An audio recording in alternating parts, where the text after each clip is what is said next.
Today we're going to be talking about mortgage and housing headlines. What's in the news right now? Some of it makes sense and you need to know about it. Some of it is just clickbait and it makes me so rage-filled. So we're going to be going through it and talking about it. Questions, comments, if there's anything you're like, did you see this one? Drop it in the comments. Happy to take a look. Let's talk about the biggest news story, right? Mortgage fraud. Mortgage fraud is a crime. It is up to 30 years in jail and $1 million fine. Mortgage fraud is no joke, no joke. And the big story right now is a call to investigate the New York Attorney General. There's multiple claims that have been made. Number one, that she committed occupancy fraud. Number two, that she lied about how many units are in a building. And number three, that she filled out paperwork saying she was married to her dad. She actually came out with a response today, her lawyer did, and the documents are all public. So I'm gonna have a link to that. It's very, very interesting. And I think this case, if they actually investigate it, is gonna be eye-opening. And I say that because when I was looking at the initial claims and the initial allegations, I was like, wow, like this is mortgage fraud. You know, if you work in New York and you say you're gonna live in Virginia as your primary home and you can't work from remote, it's fraud. It's a 6-hour commute, it's over 300 miles. It doesn't pass the reasonable commute distance. So my thing was, how did they close this loan, right? It doesn't make sense. I had all these different ideas. I was gonna do a video on it. But then I saw the documents she uploaded and I'm like, wow, okay. She has like multiple emails with her loan officer where she says, I am not going to live in this house. Please show me that this box is marked correctly, that I will not occupy that house. Like multiple emails. And the back and forth between her and the loan officer makes sense to me as a loan officer. She's not going to occupy that house. Can you buy a house, like, you know, in this case with her niece, and be a non-occupant co-borrower to help them qualify for the loan? Yes, that is all legal. Okay. So the way we're going to find out what really happened is if they do an investigation, how did the loan close? Because you've got someone with a power of attorney saying it says that she's going to live there, but we don't know if that was the actual power of attorney used to close the deal. We don't know if the loan documents reflected that. And she's got a paper trail with the loan officer where she's clearly stating her intention. So if the loan package, the end loan package, had her living there and had that it was going to be her primary home, my question would be less about if she committed fraud and who switched it, because her emails are very clear, okay? Look at the documents yourself. This is not a political video. This is me saying, hey, this is in the news, and as a mortgage lender, my initial thought was, whoa, she's cooked. But after looking at what her lawyer came back with, I'm like, we have a lot more to know here. The second thing was she provided a tax roll that showed that the city and county had the property listed as a 4-unit. She had been accused of saying it's a 4-unit when really it's a 5. So someone needs to determine what it actually is. But look, if I owned a house and it said 4-unit on the county bill and I had a 5-unit with a tenant, like, yeah, that's sketchy. Like, that should all be updated. Doesn't sound like that's what's happening here, so that will be interesting to see as well. Third one, she said that the document had been incorrectly filled out at first, but it was fixed prior to closing. So the whole, you know, being married to her dad, she's saying that was corrected, and the final loan doc has I'm his daughter. So if they investigate this, the key is going to be what is in the final loan package. That is going to be the key to all of this. So when you're watching all the accusations back and forth, make sure you're looking at the documents that they provided and that she provided, and the key thing is going to be what closed, okay? So just stay out of that one. That one's just a mess. It's all politicized, you know, on both sides. It's just, whew. Okay. Here we go. Student loan repayment. Yeah, student loan repayment is in the news and it's a big deal. Basically, the Trump administration came out. They're like, hey, if you're defaulted on your student loans, you got to start paying them back. Now, a lot of people I know are like, I don't know, am I in that group? Go to studentaid.gov, and I will have a link to that in the body of this video. It's a helpful article that tells you all the different options and everything else. So the reason I'm bringing this up is that, A, I don't want you guys to get bad credit. I want you to be aware of this. They're going to be mailing notices to people. did you move? Did you change your last name? Like, there's so much in life that can happen over 4 or 5 years. I would recommend going to this website, even if you know you're in this group, and just look at the different options, because it looks like they're going to have an income-based repayment plan, and they're going to have some other options, and you want to be in front of this, because the second thing I read about it was if people aren't complying, they're going to go to wage garnishment. And that means they're literally taking money out of your paycheck. And you may qualify for income-based repayment, where it could be like $6 a month. But if you're not paying attention, you don't get that letter because you moved, you could suddenly get your paycheck and go, they took out $500. So be on top of this one, guys. Studentaid.gov. Now, how does this tie to housing? Well, look, guys, if you're in this group, I would advise your lender. Here's the thing. If you had a student loan and we don't have a payment on your credit report, we are already hitting you with a payment. But if you know what that payment's going to be, let us know so that we can properly qualify you. Now, there was an article that said the student loan repayment is going to squeeze the already fragile housing market. Seriously, the headline was like that. I'll have a link to it. And the article was stating that because these student loans have to be repaid, the housing market is going to have even less buyers, and it's going to squeeze the housing market. So CJ and my team and I are on the phone. I'm like, hey, can you look up like how many people there are in the nation over 18, right? And he's like, yeah, the most recent I could find was 2022, and it's like 280 million approximately. And okay, I'm looking at this article, and it's 5 million people are in this category. So if you look at it, it's 1.9% of the adult population in the United States. The article's also making the assumption that every single person in this group does not own a home, is qualified to buy a home, and is shopping for a home. That's the only way, in theory, it would even potentially make a squeeze. But when you look at the statistics, if you look at just them versus the entire United States, it's 1.9% of the population. So is that going to squeeze the housing market? No. If 50%, if 50% of Americans were about to have $600 a month payments for student loans or something like that, would that affect the housing market? Yeah, I think you could argue that you have a better chance, but 1.9%, you don't. It's just clickbait. It's that simple. They're like, student loan repayment. And what you're going to notice when you look at the articles I post is it's a certain publication that literally all they do is dump on the housing market 24 hours a day. Like, it's nuts. And when you Google them and housing, it's just misery, misery, misery. And then you read the articles and you're like, unsubstantiated, unsubstantiated. So I will have a link to that as well. Okay, what else? Another article, millennial home buyers. Oh, millennial home buyers. 86% of millennial home sellers regret buying a house during the pandemic. Wow, that is a strong, strong headline, right? 86% of millennials selling their homes regret buying a house during the pandemic. Okay, so let's talk about that. Whenever I see a headline like that, I want to know who did the study, who paid for the study. Let's start there, right? Do you guys remember when cigarette companies were paying doctors for the studies that they did? Remember those? Yeah, same thing. So who paid for the study? Opendoor. What is Opendoor? Opendoor is a real estate brokerage that makes their money by having you sell your house to them directly instead of dealing with realtors. It's too hard. It's too much work. We make it easy.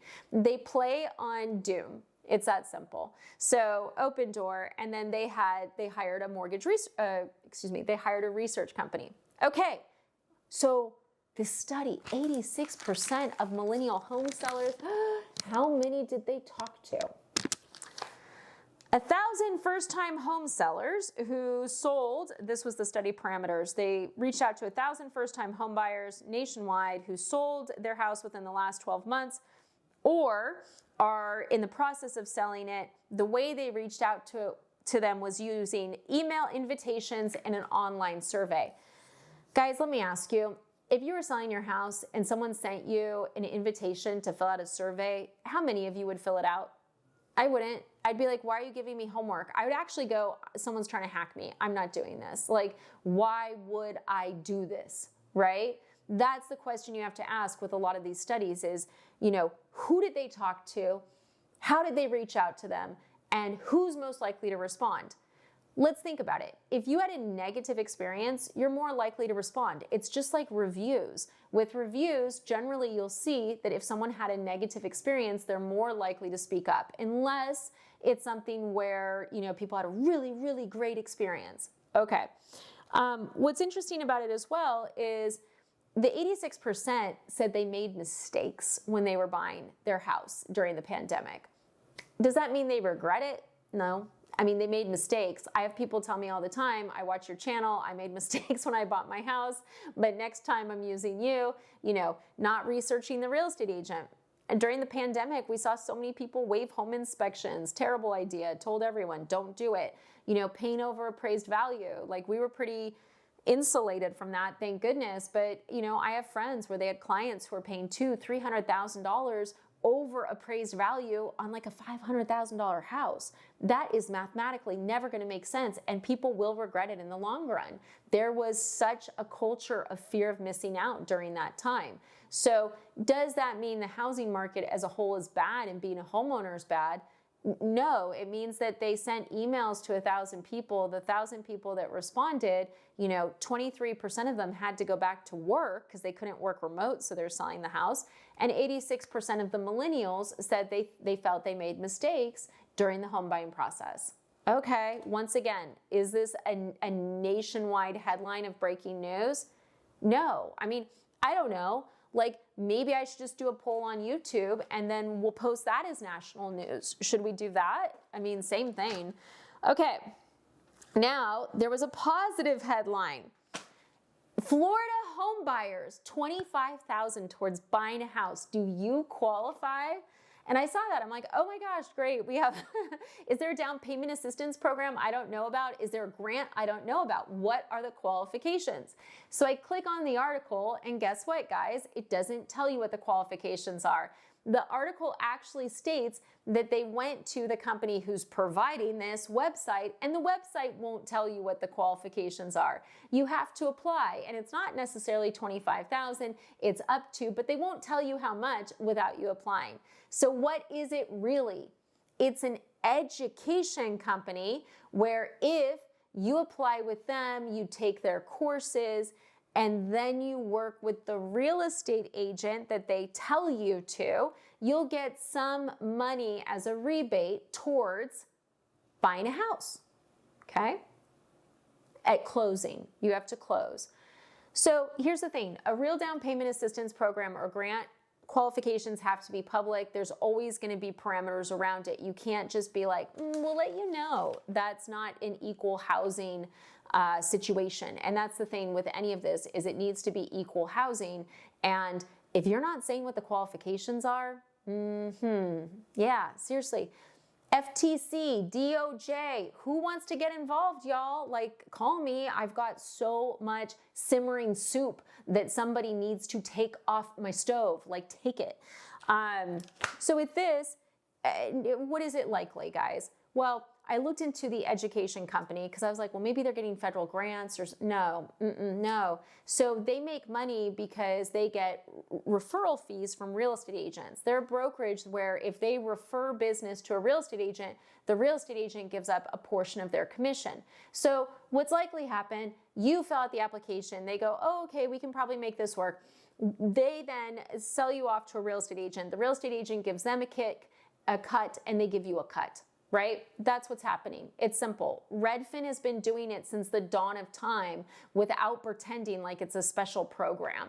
Like Redfin's rebates have been going on for 10 years. That's all this is, except it was dressed up as news. And it didn't say this is a paid post or anything else. Like, I think the journalist who's covering the US housing market, who's UK, and I'm telling you guys this right now, would I cover the UK housing market? No, it's so different than US. My husband's British. We talk about it all the time. He has a property in the UK. We talk about that mortgage all the time. It's like the upside down world. It's not the same. So do I think the reporter realized that really all this is a realtor referral commission kickback?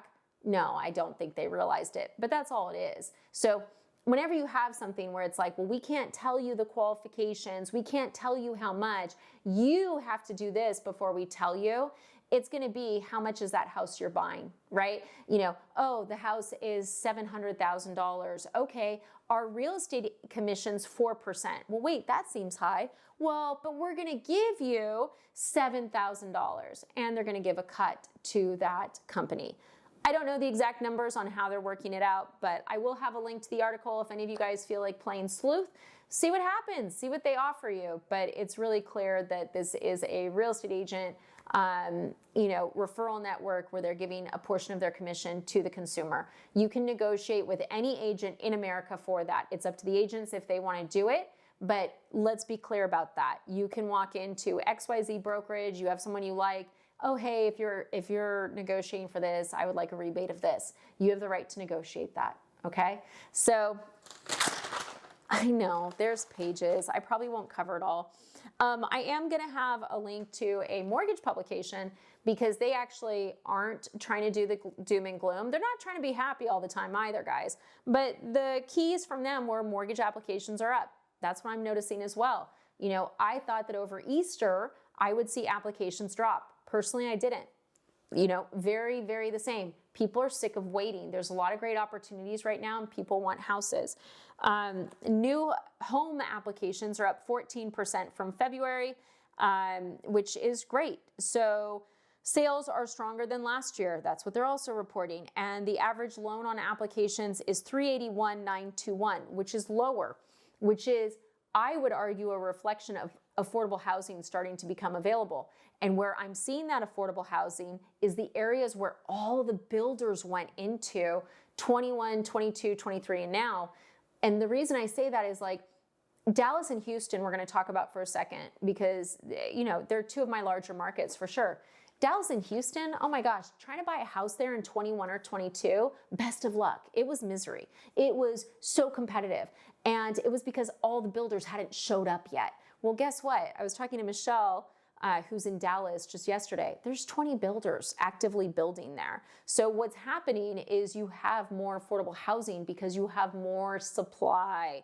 The amount of supply is making it so that houses that maybe if there wasn't that builder supply would be higher. Well, guess what?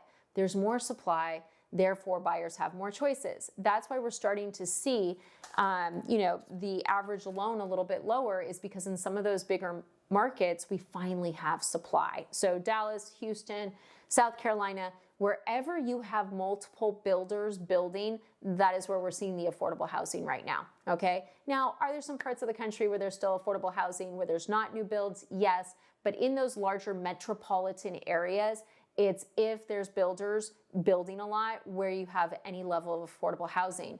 In the areas where you don't have builders doing a lot of building, yeah, same thing. Low supply, pricing still going up. There was a report that came out yesterday that housing prices last month that closed were 2.9% higher year over year. So in the bulk of the country, we're still seeing that increase. And I see the pain in certain markets every single day. Last thing, I know, I could do this all day. There's thousands of headlines that I want to argue about. This is actually important. So VASP was a VA program to help veterans who were facing foreclosure, and that is being discontinued. It was a great program, and it existed because what would happen is, let's say you're a veteran, you stop making payments on your house because you hit trouble, you go back to make them again, the mortgage has to be modified, and the options were not good. So it was putting veterans in a bad spot, so this program was created. Now, they've axed that program, but they have opened up the options for mortgage servicers so that they'll have more ability to help veterans so it never has to get that far again. So we'll see how that rolls out. But right now, there's a lot of news that's like, oh, all these veterans are going to suffer. There's going to be all these houses for sale. But based on what I'm seeing with the actual circular, which I will include, the servicers have more options to modify these loans to keep people in houses. So we will see. Will it be as magical as VASP? No. But will it help keep people in houses? Yes. So I hope you guys enjoyed this. I haven't really done this before, but I'm always talking to people in the industry and I'm like, guys, like, it's just crazy. People are being gaslit constantly and everyone just reads the headlines. And I'm like, okay, I need to stop talking in my industry and just start telling you guys what I'm seeing and telling you the truth. You know, this is what I'm seeing. So when you see these articles, and we'll cover more, I don't know, did you like this? Did you not like it? Weigh in. Make sure you're reading the full thing and taking into consideration, hey, where did this number come from? Okay. Thanks for watching, guys.